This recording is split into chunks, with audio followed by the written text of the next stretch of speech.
Good evening, hello, and welcome to SW6 Essential. Joe Sansom, the main event of the day. It wasn't Cheltenham Day 1, it's SW6 Essential. How are you? Yeah, very well, thanks, Jack. How are you? Yeah, not too bad considering the result of the weekend. As you can not tell by the title, it's not here yet, but here we are. It's the final nine.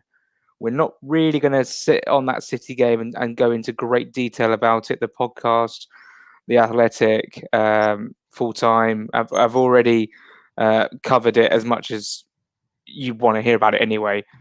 But let's just briefly talk about it. Joe, we lost by 3 goals to 0.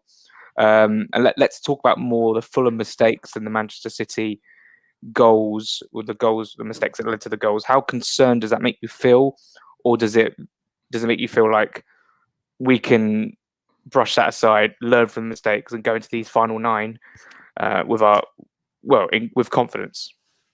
Yeah, to be completely honest with you, I'm not too concerned with what I saw. First half, I thought we were excellent. I think that's Mm, been well covered everywhere, that we defended really well.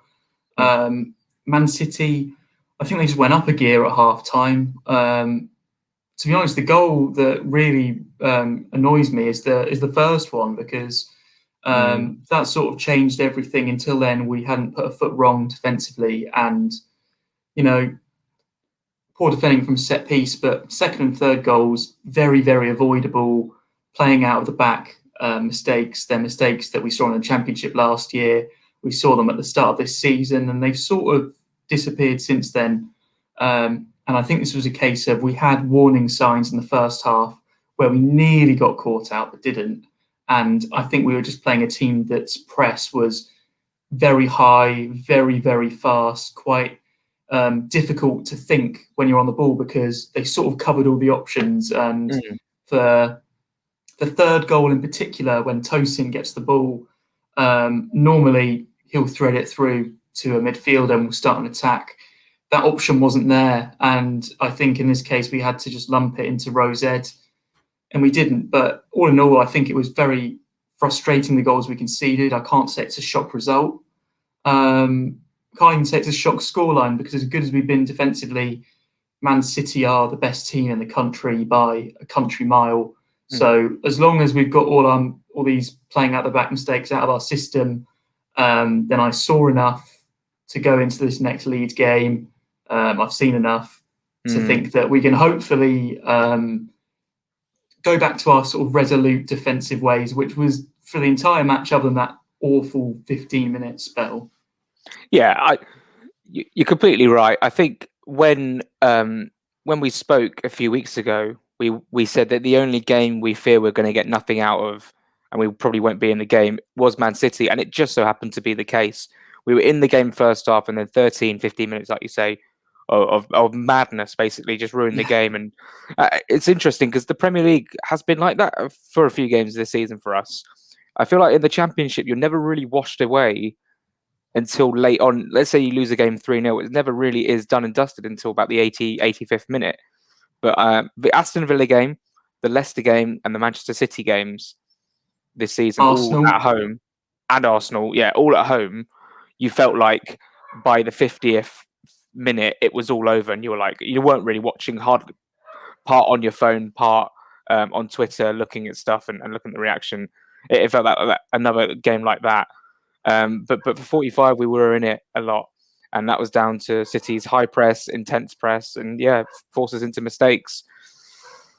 And now we go on to 9 games where it's very, very important. And my original point was that we've been in most games, every game, bar that City game and Leicester game and Wolves game, Aston Villa game, and Arsenal game. All season we've been in games. So now we're at a stage where Brighton won. We're 2 points off Newcastle, who've got a very annoying late equaliser against Villa, but a point is better than them winning. And they hit the bar in that game. They could have won the game, but Villa could have seen it off. But look, we can't focus on everyone else. How are you feeling now? Because one more game until the international break, and then we're going to have 2 weeks to sit on it and think, right, there's 8 to go.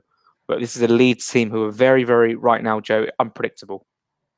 Yeah, it's a weird one. There seems to be sort of two camps, and I imagine we sit in the same one, where there's some people that have taken the Man City result to heart and are now thinking, oh my goodness, we're going to struggle to stay up. Brighton won as well. Newcastle got a point. Everything's suddenly going wrong again. And there's the other camp that's going, look, Brighton and Newcastle had easier games than we did this weekend. They've both got to still play Man City when we've got another game. Let's just think, we are 2 points off being safe. We're 3 points off Brighton. Yes, they've got a better goal difference, so make that 4. There's 9 games to go. I'm still as confident as I was before the Man City game. But these next 3 games will determine whether that changes for me, because I think this is a real opportunity for points. I don't like calling any games free hits, but I think that Man City one was as much of a free hit as you can get, in that it's tough for any team in the league. No team in the league is going in with confidence playing Man City to actually get a result, in my opinion. Well, maybe go in, like, for example, we carried confidence from the Liverpool game, but you're not going into it thinking, oh yeah, we'll get 3 points here. Yeah, completely. And so that's why this Leeds game is massive. Leeds, like you said, are very unpredictable. They've got an awful record in London, which actually makes me quite nervous. I know that we're part of that with their recent record at Craven Cottage, in particular the game last season. But it's one of these things where I think they always create chances. And they've had some games this season when they've taken all of them and they've scored loads of goals. For example, the game that we played at Ellen Road. And then there's games when they have loads of chances and don't score. For example, the West Ham game, which they ended up losing quite convincingly a couple of weeks ago. So last week even. So it's one of these things where it depends what Leeds team turns up. It also depends what Fulham team turn up, because if it's the Fulham team that we've been used to seeing over the past few months, then happy days, we will hopefully get a result. If it's a Fulham team that turn up for that 15-minute spell, which I do very much doubt, then it could be a bit of a ropey game, because Rafinha scares me. Bamford, he does scare me if he's fit, just because he always seems to grab a goal against us. And it's one of these games where if we were to win, we would be out of the relegation zone before Newcastle kick off at Brighton the next day, which is a huge game and does have massive implications for us. Huge. I mean, if we can go into that Friday night, win against Leeds, and then watch the Newcastle-Brighton game, I suppose we'd want, I don't know, a draw? Would we want a draw? To be absolutely honest with you, I think we'd want anything other than a Newcastle win. Yeah. That would make sense. So yeah, that's massive, and obviously the mindset will change depending on our result going into that Brighton Newcastle game, which is of course completely out of our hands. Joe, a couple of points to make about this game, Fulham versus Leeds. I think Parker will and would have done his homework so much on Bielsa's Leeds. In terms of the way that we play against different opposition, he really does get a game plan and almost execute it every time, Scott Parker, especially in recent weeks. So with this Leeds team, I know they're free-flowing. I know they're going to get opportunities, but it's where we can hurt them. And that is what I want Parker to focus on. I'm sure he has. And I was looking back at the fixtures between Fulham and Leeds over the few years. Since we've been relegated in 13-14, we've only lost to them once away. Barring this season, we've only lost once away, which was last season. And we've only lost once at home, which was the first season we were down in 14-15. We lost 3-0. All the others have been, we won 2-0. We won 1-0 up there, 2-0 at home, and a lot of 1-1 draws as well. Kearney's late equaliser, of course. Dembele scoring, and then they scored a penalty to make it 1-1. Kearney's volley, and then Lewis Cook's thunderbolt.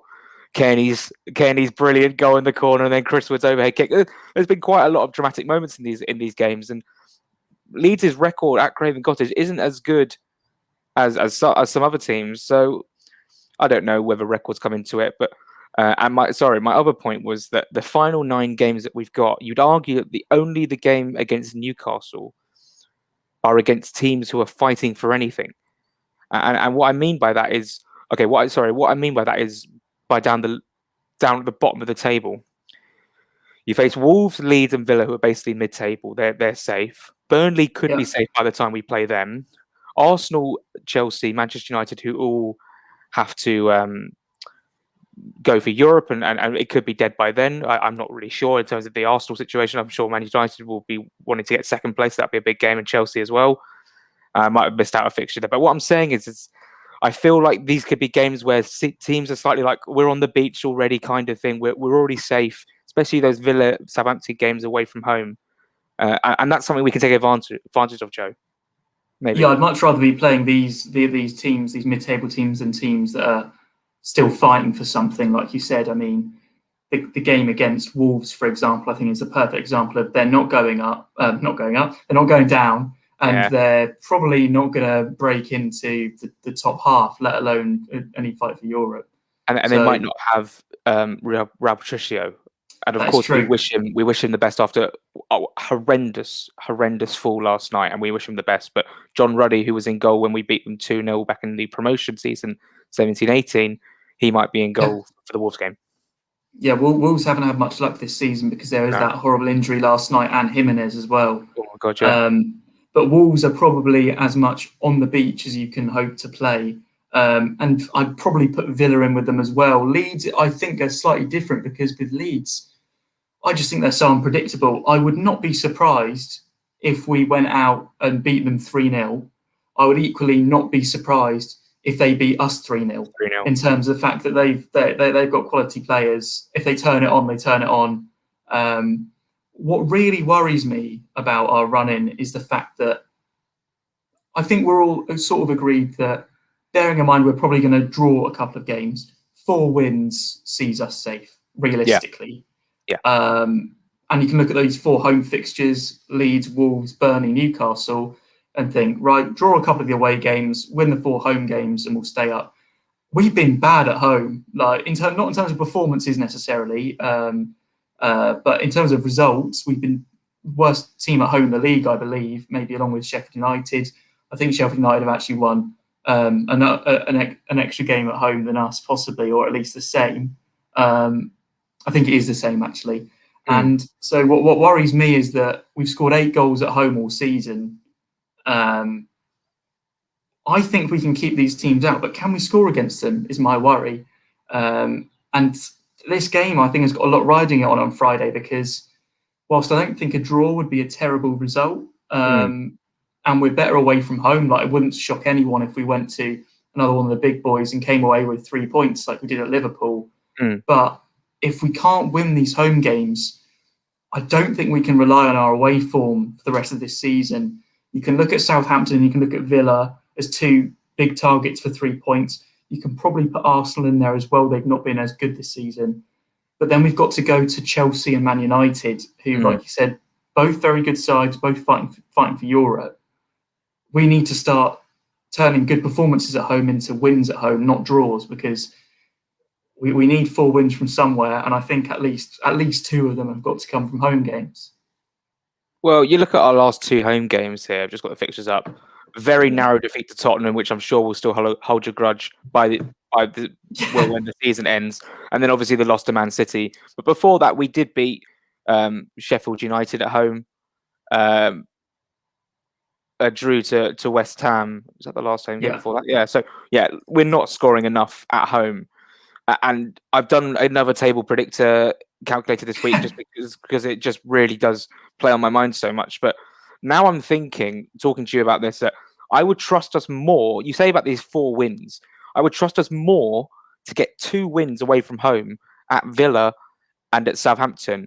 And as long as we get 2 wins at home out of the Leeds, Wolves, Burnley, and Newcastle, I think that will do it. And then you look at the side where Fulham can turn up at these places and get results. Your Arsenals, your Chelseas, and of course we go to Manchester United. There is potential there, but Joe, fundamentally it's down to scoring goals. We have to score goals at home. We have to score goals to win games or contribute towards points to get us out of this mess. And this is where we're going to come on to now. Mitrovic came on against Manchester City, and we were basically out the game. We were trying to create, what little we could. And he set up a nice chance for Josh Onumar, and he looked a bit of a handful. I won't lie to you. By 3-0, I wasn't watching as intensely as I would if the game was 0-0. So my question to you is, Leeds at home on a Friday night where Mitrovic has done the business against Leeds before, just this season as well, where his 2 goals have come. What are you saying? Madja, Bobby D. Cordova-Reid, Mitrovic, Cav, what is happening? Yeah, well, for the sake of this conversation, I'm just gonna assume that Bobby Reed's not gonna start, Right. even if he's involved, just because he was out with a knock the other day. Just for the sake of my mind, trying to work out who I play, Okay. I'd go with both Mitrovic and Madja, which I've not said Wow. before in one of these videos. Where I think we need to go for it. I think it's a home game and we need our goal scorers on the pitch. Mitrovic came on the other day and it was probably one of the better performances of the season. He was a handful. He created a great chance for Onoma, as you said. And I want to see Madja back in the starting 11 as well. And I would like to see a sort of like little and large partnership. And hopefully we can Crouch get at tight lip. Leeds. Yeah. I mean, Leeds' defence has been very poor this season in terms of goals conceded. You can Set get at pieces them. as well. Yeah. Exactly. Let's get people on the pitch that can cause them damage. So might as well go on to the lineup I play, and then you can do yours. Yeah. No. But Go, I mean, go for it. I would probably try and play to our strengths. So, for example, I'd go with Areola in goal. I'd go with the same back four. So from right to left, Tete, Anderson, Tosin, Aina. And hopefully Tete can supply some delivery to Mitrovic. I'd go with two in midfield rather than three this time. So that would be Reed and Lamina. I would stick with those two. And then the sort of four up front, I mean, you can look at it as a 4-4-2.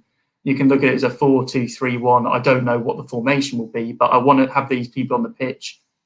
Lookman on one side, Cavallero on the other, and Mitrovic and Madja. And I know the Cavallero comment is going to possibly be a bit controversial. Yeah. The way I see it is Cavallero had a very good first 45 minutes on Saturday evening, as most of the team did. Awful decision-making led to that second goal, and that's completely on him. And it really annoys me now. And he had a really poor set-piece delivery. But the way I see it, he's one of our better wingers. And if he's not on the wing and Bobby Reed's not back, then I would play him. If Bobby Reed is back, then that's a different question. I think you'd probably put Bobby Reed in on the right-hand side. But I think you've got to go with Mitrovic and Madja, minimum one of them. I understand the logic against Man City, but against Leeds at home, you need to play at least one of our strikers.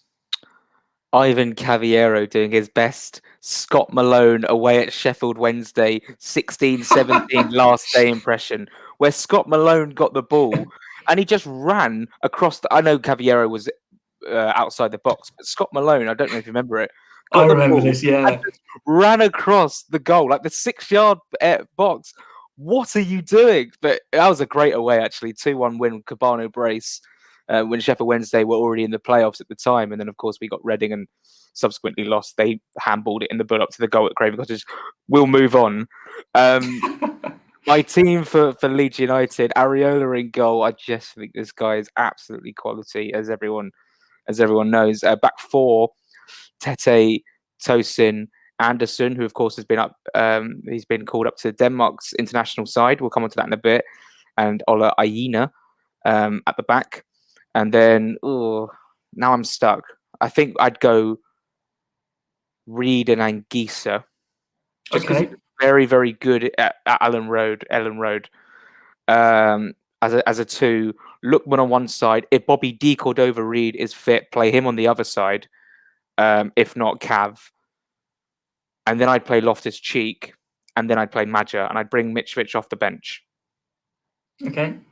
And that's the way that's my thinking. I'm not really sure yet. It's too early in the week to talk about the team. I know it's a Tuesday. We normally do it on a Thursday, but maybe my opinion will change. But for now, that's the team I'm going to go with. Joe, worst case scenario in the context of this scenario, let's say we beat Leeds, happy days. Joachim Andersen goes to Denmark internationally, gets injured, hamstring, quad, whatever. Are there tears rolling down your face? Yes. I think, I honestly think we're in trouble. If that happens, I would argue that out of our whole team, he's the one player we can't really afford to lose. I feel like, Areola, maybe you can make a case for as well, as he's such a fantastic goalkeeper. But, if anyone gets injured, it's terrible, by the way. I don't want any of our players to get injured because I think they'd all be a big miss. But if you say Tete gets injured, Aina goes there, Aina gets injured, Robinson goes there. Tosin and Anderson are sort of the cogs to the team, but you can tell that Anderson is probably a class above Tosin. He's got more experience, and I feel like if you're going to lose one of them, you don't want it to be Anderson. I'm not saying you want to lose either of them. We've got bodies in midfield. We've got bodies up front. But Anderson would be the biggest loss. And I was quite nervous. I mean, I'm delighted for him. Like, he deserves a call up, and he deserves to start ahead of that fraud Christensen. Probably, yeah. He's a massive fraud, by the way. I'll die on that hill. He's not a good defender. I think he's got quite lucky playing for Chelsea, where at times he hasn't had to defend much, because I think when he has, he's been quite bad at it. But we'll move on. Maybe he could partner Vestergaard. I'm trying to think of other Danish centre-halves. But he could partner Vestergaard. I think that'd be a very good defensive pairing. You were fuming at Vestergaard on Sunday on the group chat. Oh, yeah. Well, you know what? It was actually Bednarek that was the one that really annoyed me, because he was garbage for that second Brighton goal. I've liked Southampton this season until recently. I've enjoyed watching them. I quite like how they normally take on any team. We saw that against Man City last week. And then the second half against Brighton, I don't really know what happened. They sort of just decided not to attack until stoppage time. And by then it was too late. And it really annoyed me, because I thought, you've already let me down once a season when we needed you to beat Newcastle. And then you've done it again. Sorry, my dad needs to come in a second to do a meeting. I was listening to what you were saying about the Southampton situation. No problem. It was just a really frustrating game to follow. I wasn't actually watching it. I was on a walk, Mother's Day walk. And it was not a good watch. I didn't enjoy following it on Bet365 and all the other apps. Joe, what I will say before we finish is, we talk about the bad situation that could come out of an international break. Now, what about a good one? Alexander Mitrovic.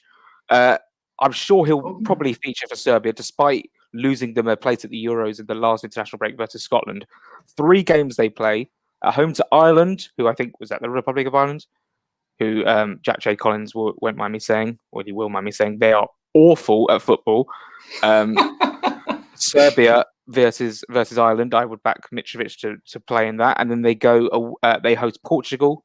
Serbia, Mitrovic versus Ronaldo. See who the GOAT is there. I think it'll be Mitrovic. And then they go away to Azerbaijan. So there's a huge chance for Mitrovic to really gain some confidence. Obviously, hasn't scored for Serbia, I'm not sure, but hasn't played for Serbia since the last international break. This is a huge chance. Then they've got a great friendly against Qatar in July, I'm just seeing. But or is that September? Yes. Anyway, we'll probably finish it there. My dad needs to come in now anyway. So, Joe, finally, score prediction versus Leeds. We go international break. Last time we went into an international break, I think, was that Lookman penalty. Oh, no. Well, I hope something like that doesn't happen again. I'm feeling good still. The Man City game hasn't changed my mind too much. I think we'll win this one 2-1. Okay. I'm going to go with a very similar Fulham home performance. Lack of goals, but lack of conceding of goals, barring obviously Saturday and Thursday against Spurs. 1-0 to Fulham. We're going to keep Leeds out, but they will have their chances. They'll probably hit the post. They'll probably hit the bar. They'll probably have a VAR situation that's going to be very, very nervy. I'm going to back Lookman again to score for Fulham, and for Fulham to win 1-0. If Mitrovic can play and score the winner, that will be fantastic. Joe, thanks so much. This has been a slightly different one, slightly quicker, fast-paced, just quick views about the FFC. I hope you have a lovely week and enjoy the game. Yeah, thanks, Jack. Love that. See you next week. Yep. Oh God, I've got to get everything ready again after last week's kerfuffle. Thanks very much for watching. Fulham live on Sky Friday night versus Leeds. See you later.